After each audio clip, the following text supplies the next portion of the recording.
What is going on, Colts Nation, and welcome back to another episode of Bring the Juice. Your guys, Cody and Derek, back with another one, guys. Well, guys, Indianapolis Colts are 3-0 for the first time since 2009. They take care of business and defeat the Tennessee Titans by a score of 41-20, so the Colts win by 3 scores in this one. And Derek, pretty much throughout this game, the Colts pretty much in control from the beginning. So we're going to talk about today, though, guys, as we continue on, as we look ahead to the Colts and their Week 4 matchup, which is going to be a tough one against the LA Rams. We're going to talk about some studs and duds from this game. But before we do that, just want to remind you guys, this episode is presented by FanDuel. So, guys, be sure to check out FanDuel. There's a Monday Night Football game happening. You guys definitely want to check out if you're still looking to do some sports betting here for week number 3, or if you're looking ahead to the Indianapolis Colts or anything in week 4, be sure to hop over there, guys. There's all sorts of bets you can do, from team stats, player props, all that kind of stuff. So be sure to go check them out. Shout out again to FanDuel for the sponsorship of this video.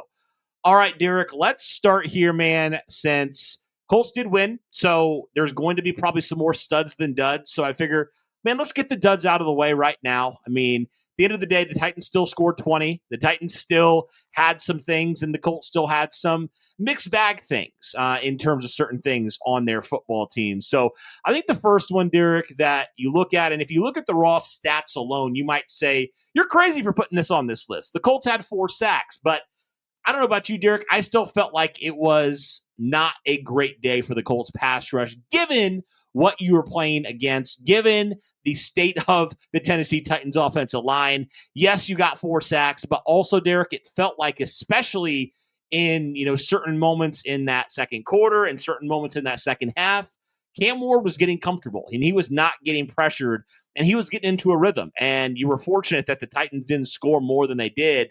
But I tell you what, man, this pass rush through 3 weeks has been very unimpressive. What are your thoughts? Well, yeah, I mean, the Indianapolis Colts right now, I mean, going into the matchup, we're 27th in pass rush rate. And that's just not good, I mean, and especially for a unit that we knew, Cody, was going to have problems going into the year. And the Colts just failed to do anything about it, and this is a unit that could really utilize a Trey Hendrickson or, something else in that regard to, really amplify what we're trying to do here. Because Latu, he's not getting it done. I know he's getting the pressures right now, but I mean, it's not really translating much to sacks, and the rest of the unit, sure, we had 4 in this game, but in totality, the majority of those came in the first quarter. So that really doesn't help much when it comes to, the totality of the game, because as it went on, the Colts got increasingly comfortable and did not really get much pressure on Cam Ward later on as the game went on. So it needs to be addressed just how bad this pass rush rate is, that the Colts can't get to the quarterback with just 4. Like, it's not happening right now. Ebukam has been a shell of himself since he's gotten back. Kwity Paye, as much as I like Kwity Paye, he's not a dominant edge rusher. Like I said, Latu, he's getting the pressures, but it's not translating to anything. And JTT, who you drafted in the 2nd round this year, hasn't played yet. He's been a healthy scratch for the majority of this year. Honestly, Cody, the best guy that's been on your edge rush getting sack numbers is Tyquan Lewis, your 4th string defensive end. Like, that's the state that we're at right now, because DeForest Buckner is getting double teamed all the time because he's just that good. And Grover Stewart has had to make a couple of big plays in the passing game in the last few games just to be able to give your defense a chance to get off the field. So, no doubt, the pass rush, god-awful. And it's one of the few bad things that's on this Colts team right now.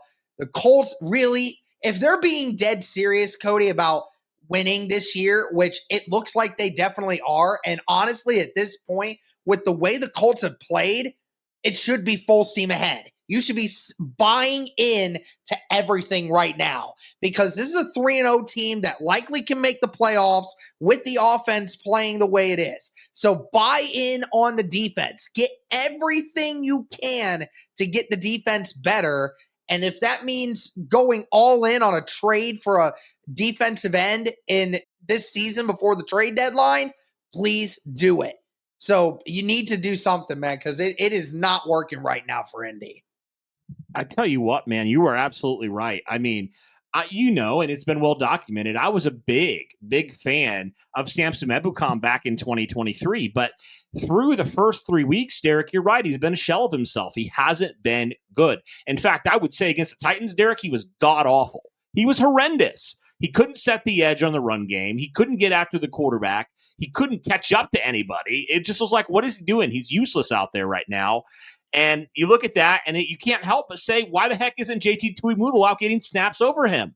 Like, it's getting to that point where you're right. Like, the Colts need to do a couple things. Either they need to go, like you said, go all out, go make a big trade, get a dominant edge rusher of some sort, or at least somebody who can get any sort of pressure would be a welcome start over Samson Ebukam. Or they just need to play their young kid and start cutting the snaps of some of these veterans who aren't getting the job done, Derek. And if the Colts are serious about winning, I would think that they would do one of those two things, if not both of them. I just think right now with the way your edge group is, you know what this edge group is, Derek, right now. Like with the guys you're playing, you know that's all you're going to get from them.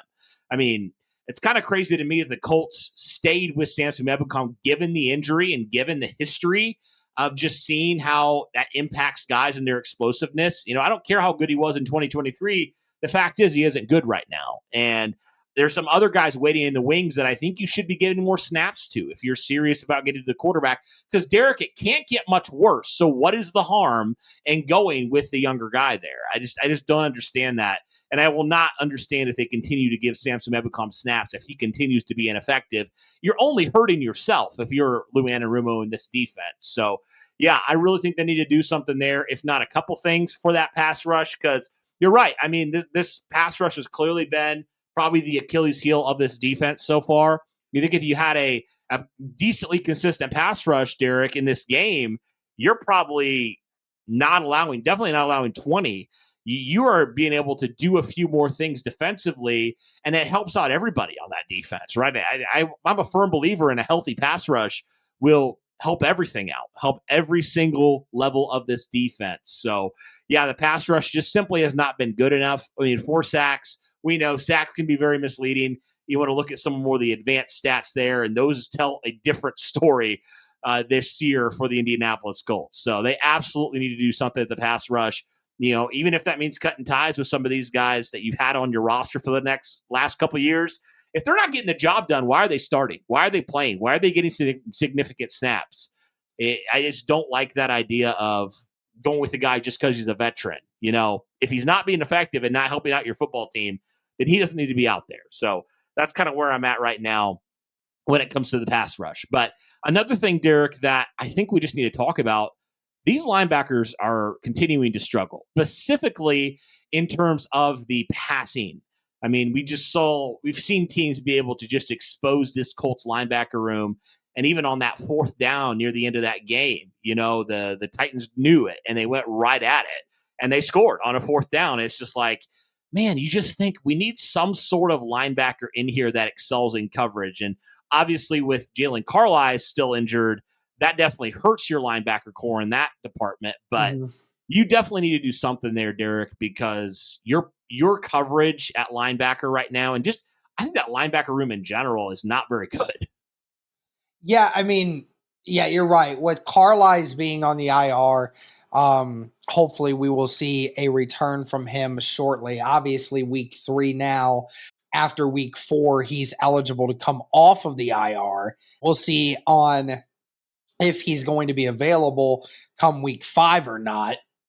But yeah, I mean, you're right. It's been something that the Indianapolis Colts have had an issue with for years. I mean, honestly, Cody, it goes as far back as basically 20 2018, 2019 almost. I mean, I don't know if I quite go that far back. Maybe it's more like 2020, 2021 because when Darius Leonard was here, that wasn't as much of an issue. When Leonard was healthy, Leonard was a very solid pass coverage guy. And, you had Okereke that also was in there and a bunch of other dudes there. But, ever since Zaire Franklin has been installed into this defense, I mean, again, he's a great run stopping linebacker, but absolutely god awful at stopping the pass. And, it wasn't even stuff like down the middle of the field. It wasn't even like running back stuff coming out of the backfield. It was everything in the flats.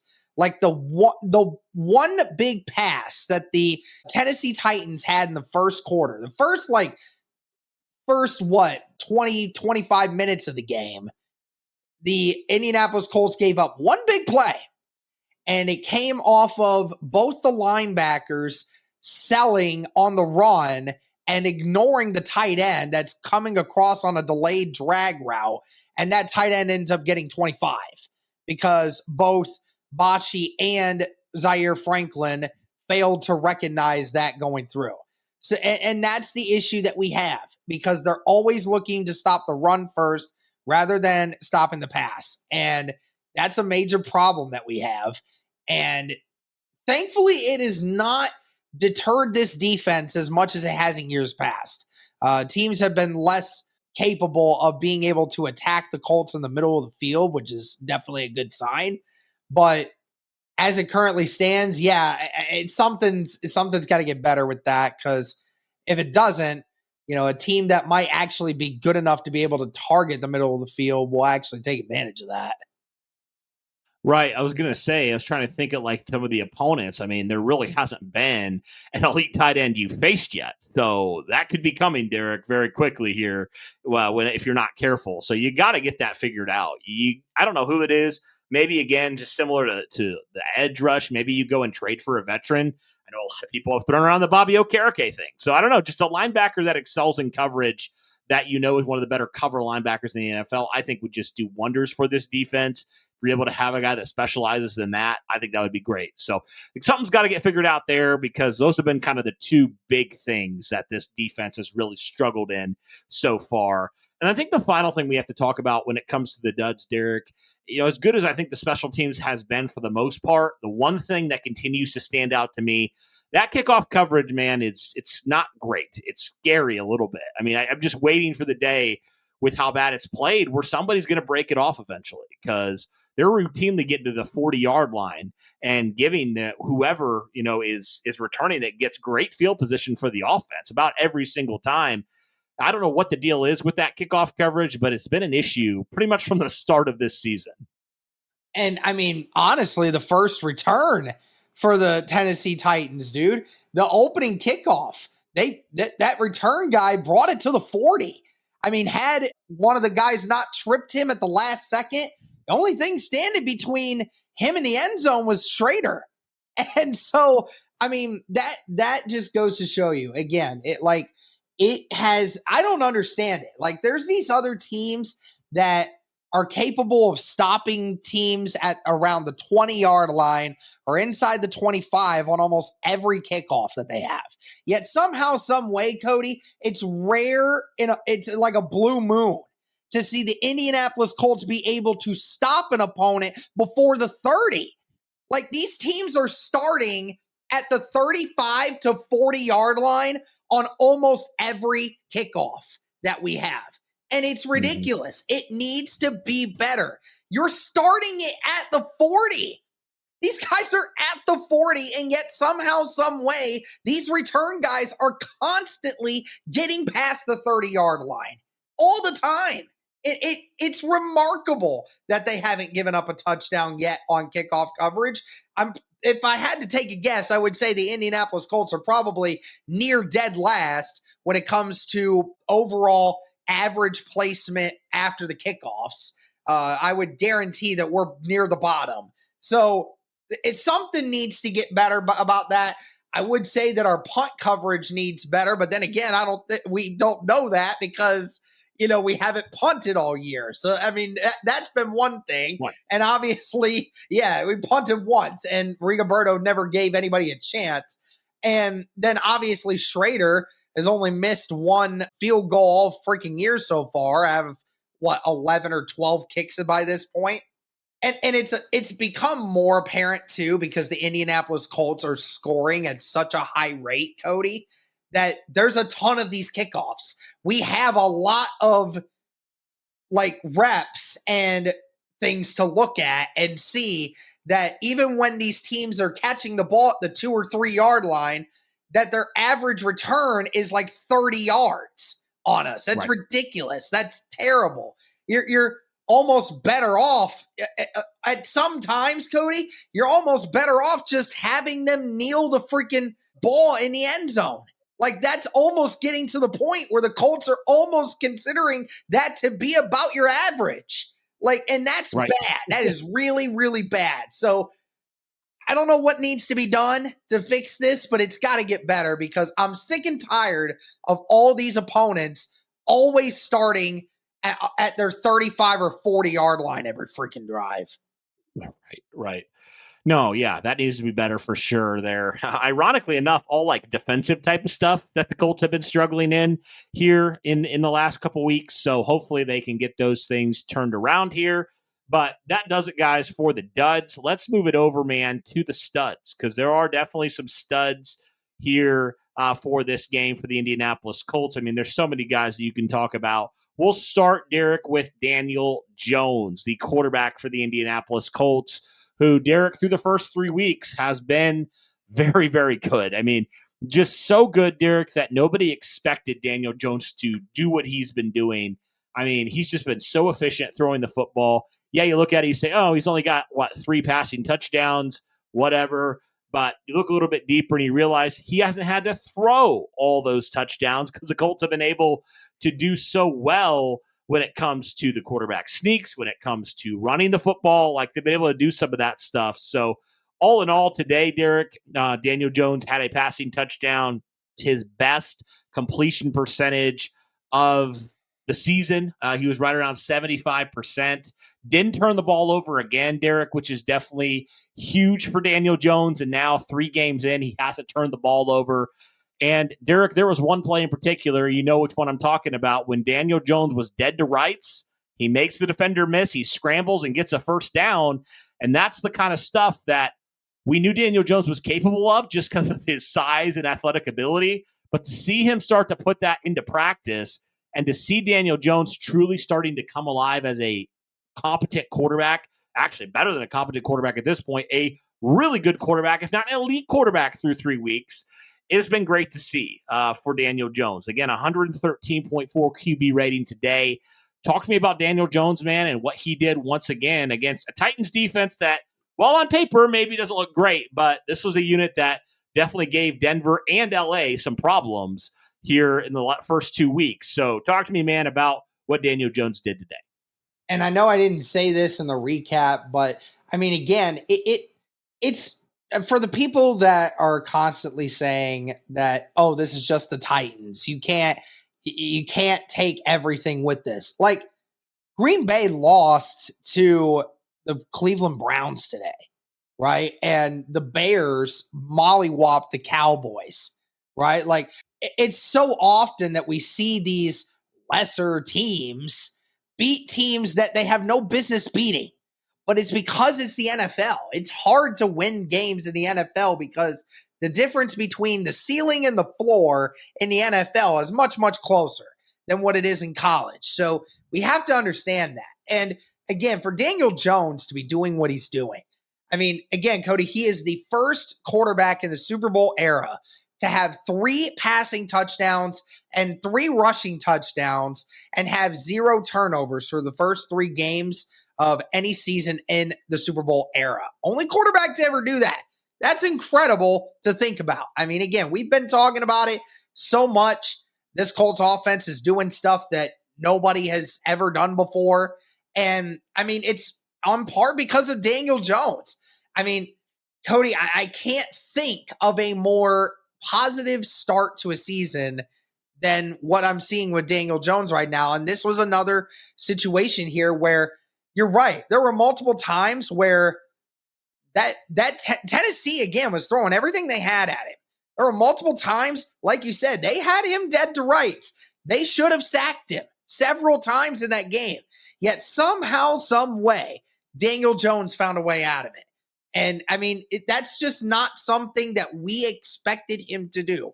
When we started this season, we thought that if he got under pressure, he would melt under the pressure. We thought he would not do the things that he's doing under pressure. But yet somehow, some way, he looks cool and as calm as ever.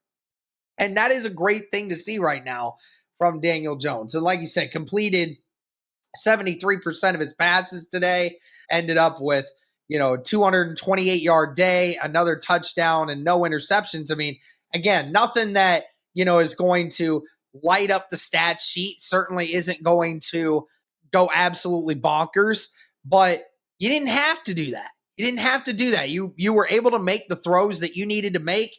And in all honesty, Cody, again, if we looked into the fact that, again, if that Alec Pierce catch would have been held up, then he completes almost 80% of his passes for 275 yards. And, I mean, the numbers look even crazier, right? So, I mean, again, it's so hard to, say really anything negative about what Daniel Jones is doing right now because he's been as near perfect, Cody, as you could possibly ask him to be. I mean, he's third in yards. He's number one in QB rating. He's got the best touchdown to turnover ratio in the league. I mean, you can't do any better right now. So love what Daniel Jones did on Sunday, and we'll hope to continue to see that.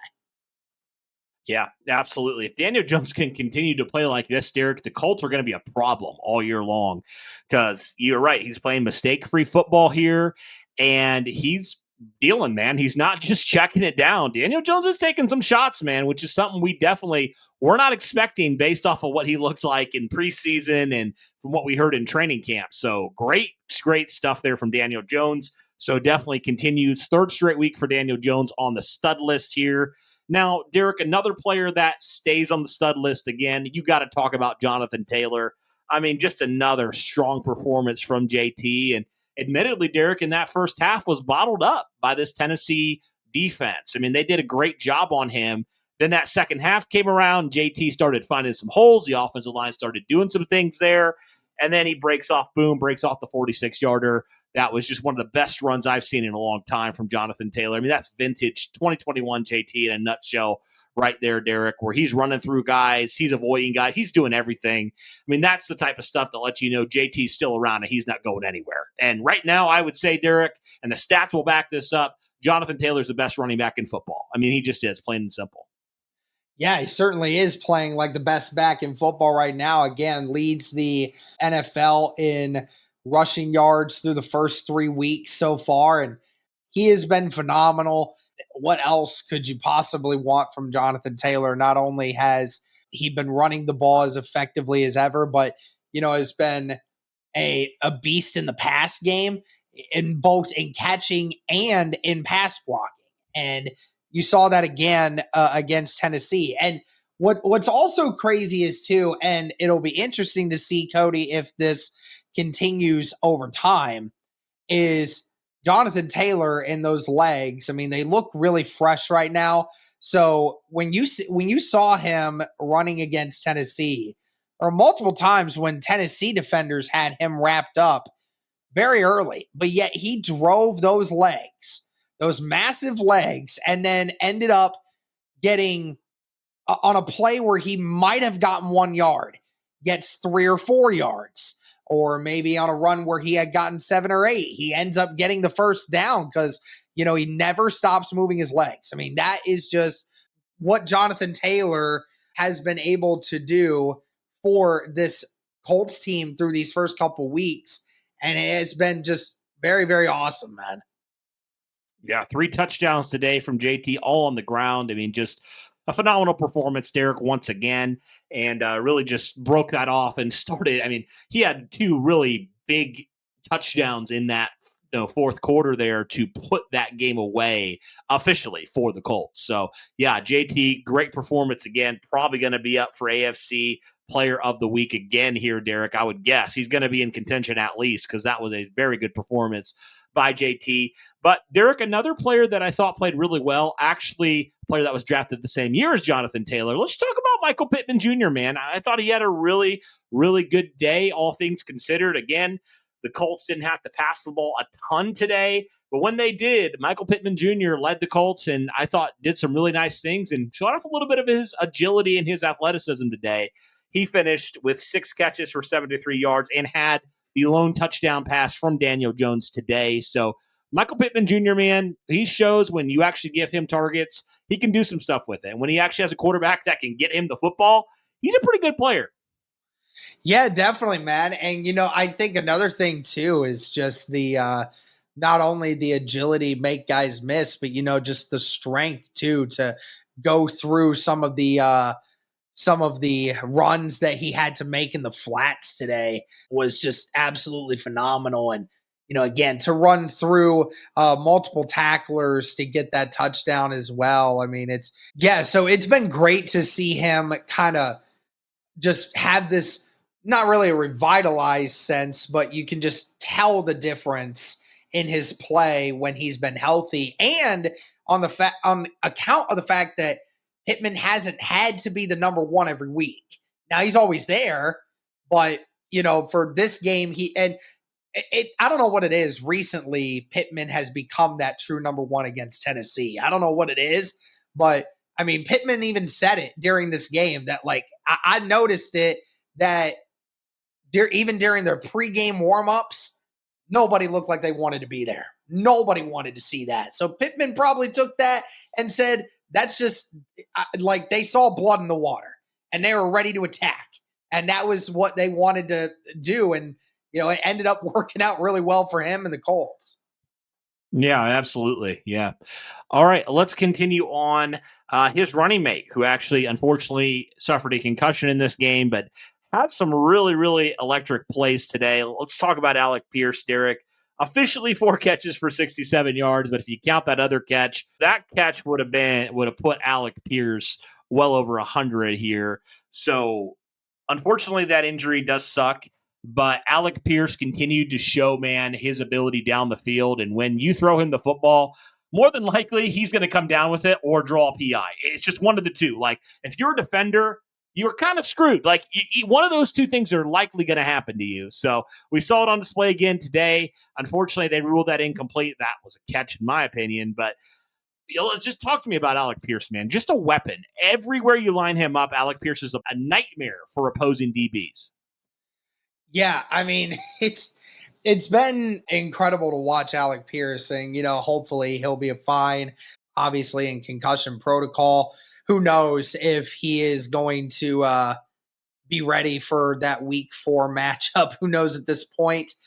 But either way, again, to see Alec Pierce just be utilized in the sense that he is, I mean, it's not even just deep stuff anymore, Cody. I mean, again, he's still getting a really good average per catch. So, I mean, again, was almost 17 yards per catch today. But again, that 45-yarder, had he caught that one, then his average would have been over 20 today.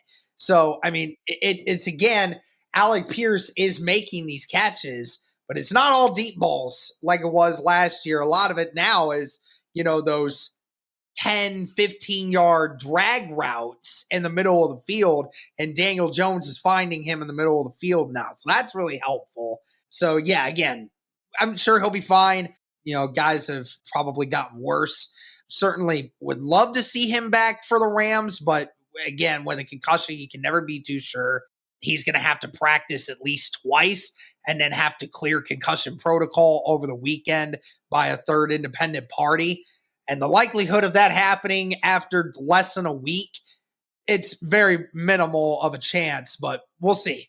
Some guys, maybe it wasn't too bad, but I'll tell you what, he took a massive hit. Like that hit on that head, on that drop was bad. I mean, that's worse than the Anthony Richardson one from the Texans 2 years ago.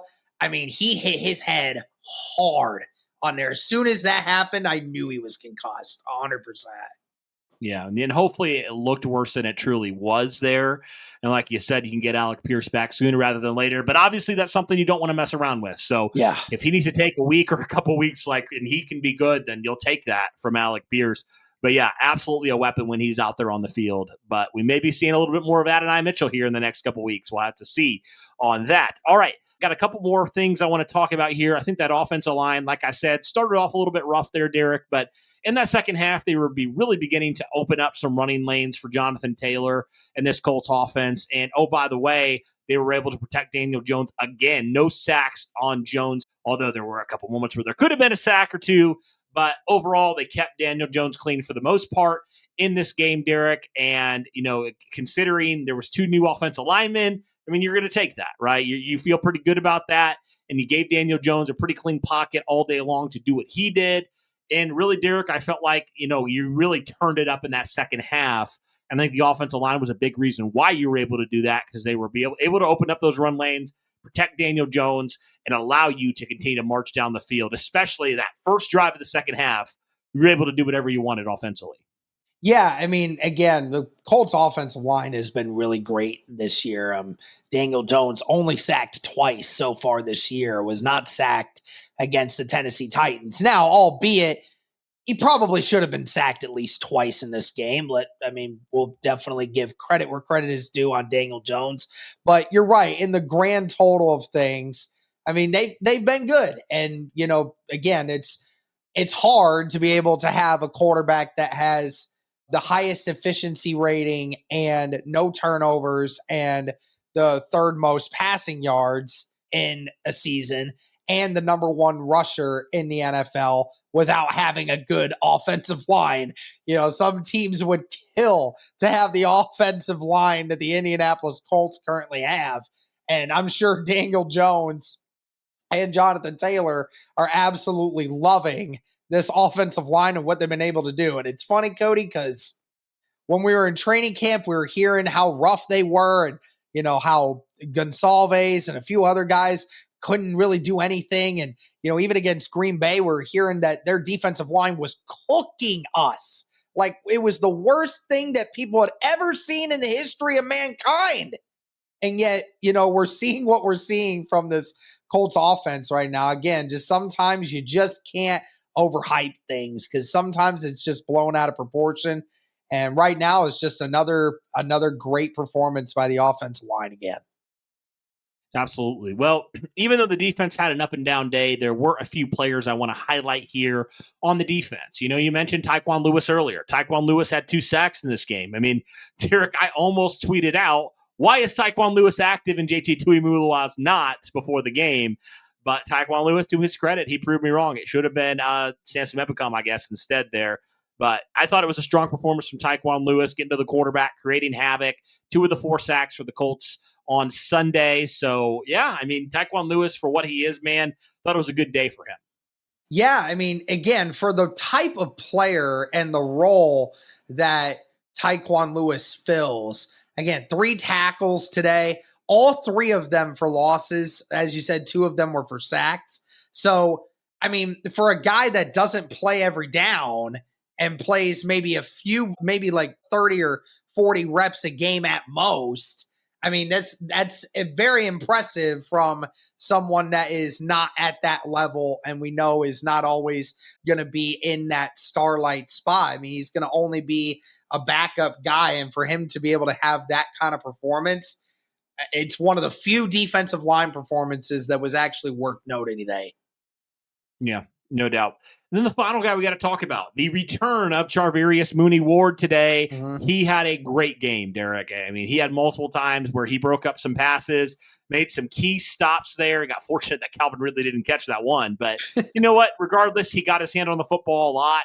And I thought he had a strong day today, all things considered, and really didn't allow a whole lot from whoever he was guarding. He seemed like he was shadowing Calvin Ridley pretty much all day long, but Calvin Ridley really didn't do anything the whole day. So I thought it was a good performance from Charvarius Ward. You definitely needed him back with Now another injury to Kenny Moore, so Charvarius Ward was really good today for the Colts, and you can see why they paid him what they did, because he looked really, really solid and really, really locked down. And thank God that the injury that he sustained most likely was just cramps. That was fortunate, because obviously Kenny Moore went down on that same drive. And then when Charvarius Ward went down, he was grabbing at that leg, but then you saw that leg twitching. And then you're like, oh, yeah, that's cramps 100%, because that's a classic telltale sign. And, the one thing that we don't have to really worry about was he did come back in that game. He actually came back on that drive, later in that drive. So,